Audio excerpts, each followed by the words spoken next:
Podcast पे कुछ हुआ, मुझसे लोगों ने भी कहा, और नहीं पूछूंगा तो वही जनता मुझसे पूछेगी क्यों नहीं पूछा। नाम अक्षरा सिंह। हमारे यहां पॉडकास्ट हुआ, उस पॉडकास्ट में वो रोई भी और हजारों बातें कही, जिसके बाद उस पॉडकास्ट पे हजारों कमेंट आज भी पड़े हैं जिसपे लोगों ने पूछे, जिसमें कहा गया कि रहना है तो औकात में रहो, नहीं तो बाहर जाओ। वो वीडियो कॉल पे बात कर रहे हैं, कहा गया बाहर खड़ी रहो। कोलकाता में गए, हंगामा कर दिया, स्टेज पे जबरदस्ती पैर छुआया गया और अनलिमिटेड बातें आई, मतलब ऐसी 1000 बातें जो उस पॉडकास्ट में आई। और फिर ये भी कहा गया कि आखिर में उन्होंने कहा कि क्या गलत हो गया, और जब मैंने उनकी बात नहीं मानी, हाँ ये भी वर्ड था कि वो शादी कर लिया, he wanted to keep me as a side में, और जब नहीं मानी मैं तो मेरा करियर खराब कर दिया गया। इस वजह से मुझे एक्टिंग छोड़ के सिंगर बनना पड़ा। बहुत बहुत सीरियस एलिगेशंस हैं और उसमें वो रोई भी हैं, बहुत भावुक भी हुई हैं और बहुत सारी बातें आई हैं। और तब से मुझसे आपके फैंस कह रहे थे कि आप जब भी मिलेगा लाइफ में तो ये जरूर जिक्र कीजिएगा, क्योंकि ये बहुत सेंसिटिव टॉपिक है। भाई साहब, जो चीज सो गया है उसको हमसे बुलवा के फिर से क्यों जगाना चाहते हैं? एक बार कहकर खत्म कर सकते हैं आप, वंस फॉर ऑल जिसे कहते हैं ना कि सर यही है ना, ये अभी साल भर के अंदर ही घटना, ऐसी भी नहीं पुरानी बात है। यही है ना कि बोल देने से खत्म नहीं होगा, फिर से शुरू हो जाएगी। नहीं, उन्होंने मुझसे कहा था कि ये उनका आखिरी है, इसके बाद वो जीवन में कभी भी इस टॉपिक को नहीं कहेंगे, लेकिन इस बार वो कहना चाहती थी ताकि दुनिया जाने क्या हुआ था उनके साथ।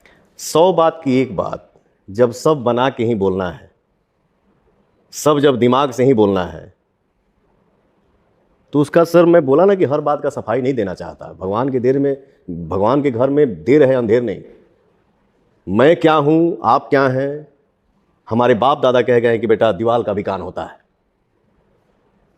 मैं क्यों बोलूं सर, मुझे नहीं बोलना। लेकिन आपको नहीं लगता, जैसे एक मुझे पर्टिकुलर घटना याद आई, कहा गया कि एक स्टैम्प पेपर मंगाया गया, उसमें कहा गया कि तुम साइन करो कि मेरी प्रॉपर्टी में भविष्य में किसी विवाद में तुम कुछ नहीं करोगी। मेरी आपकी माता जी का भी जिक्र किया गया कि आपने अपनी माता जी के हवाले से सर और ये सारी बातें सार्वजनिक तरह, ये कैमरे के सामने की बात है क्या? हाँ, सारी बातें कि ऑन कैमरे पे है कि एक स्टैम्प पेपर मंगाया गया आपकी शादी से पहले, जिसमें कहा गया कि मेरी मम्मी ने कहा है मेरी माँ की खुशी के लिए तुम ये कर दो कि तुम मेरी प्रॉपर्टी में हिस्सा नहीं लोगी, भविष्य में कुछ ऐसा नहीं कहोगी, और मुझसे जबरदस्ती फिर साइन करवाया गया। हाँ सर, ये सत्य है।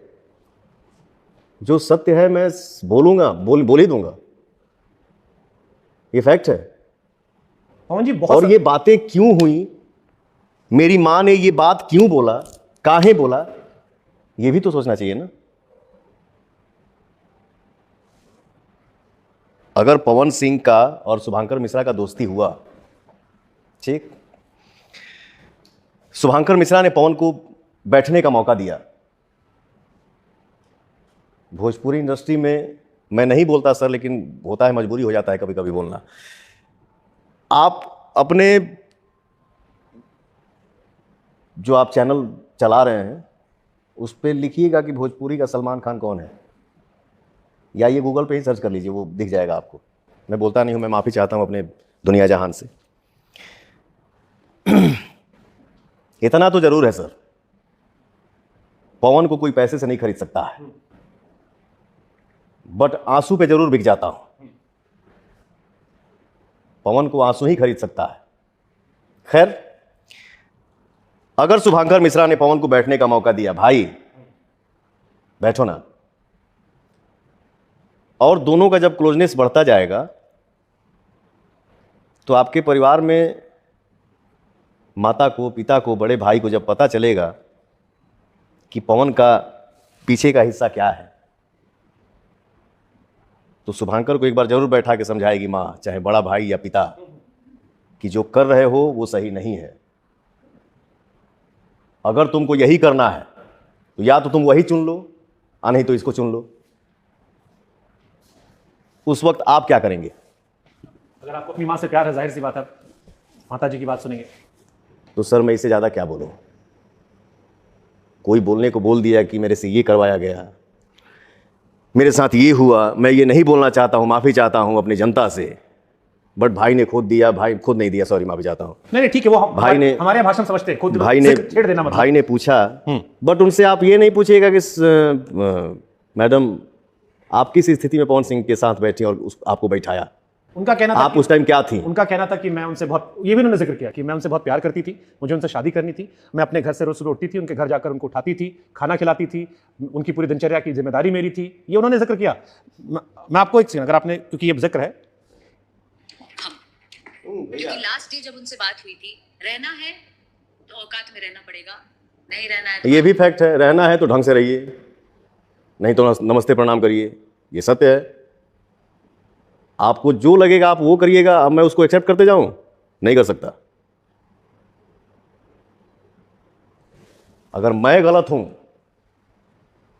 तो गर्व के साथ जाइए, आप भी गलत करिए, बट मैं सही हूं तो आपको मेरे हिसाब से ही रहना होगा, नहीं तो प्रणाम। जो बातें आपने बताई, उन्होंने कहा, आपने सुना, दुनिया को भी बताया गया। तो फुट फुट कर रोई थी, बहुत तेज तेज रोई थी, और उस इंटरव्यू के कई हिस्सों में हमें ब्रेक लेना पड़ा, इतना ज्यादा रोई वो। अब क्या है ना, एक लड़की एक औरत के बारे में एग्जाम्पल दूंगा तो सब कोई अपना अपना ले ली, ये भी नहीं बोल सकता। मैं सबका सम्मान करता हूं।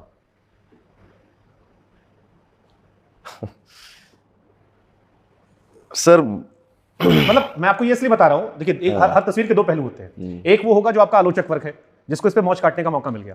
दूसरा वो है जो आपका अपना वर्ग है, जो आपको हर बात पे डिफेंड करता है। मैं आपको ऐसे 100 कमेंट दिखा सकता हूं जो आपको लेकर आए, जिसमें पूछा गया कि क्या पवन सिंह ने अक्षरा सिंह के साथ गलत किया था, भैया से पूछेगा। अब गलत सही की परिभाषा क्या है? वो तो उसके आत्मा को पता है कि उसने पवन सिंह ने उसके साथ क्या किया। सर मैं अपना बड़ाई अपने मुंह से करूं, कैसे अच्छा लगेगा? मैं कैसे बोलूं कि मैं अच्छा हूं? ठीक है, उसने बोल दिया कि मैंने ये किया, वो किया, ऐसे किया। स्टेज पर आप लोग जानबूझ के गाने चलवा देते हो, जब उनका कोई एल्बम आता है, ये उनका आरोप था कि जब हमारी है दिन रह गई, बाकी उनका स्टेज पर हम अपन गाना बजवाई। ऐसा दिन आ गया है पवन सिंह का। आपने ये नहीं पूछा उनसे कि हाँ आप सिंगर बने कैसे? पूछा, हमने कहा कि आपने सिखाया था लेकिन अब मजबूरी हो गई। फिर ये भी कहा कि जैसे उनका कोई एल्बम आता है, आप लोग कभी उनका एमएस लीक करवा देते हो। इस धरती पे कौन कितने % ऐसे व्यक्ति हैं जो अपना धन किसी और को दे देंगे?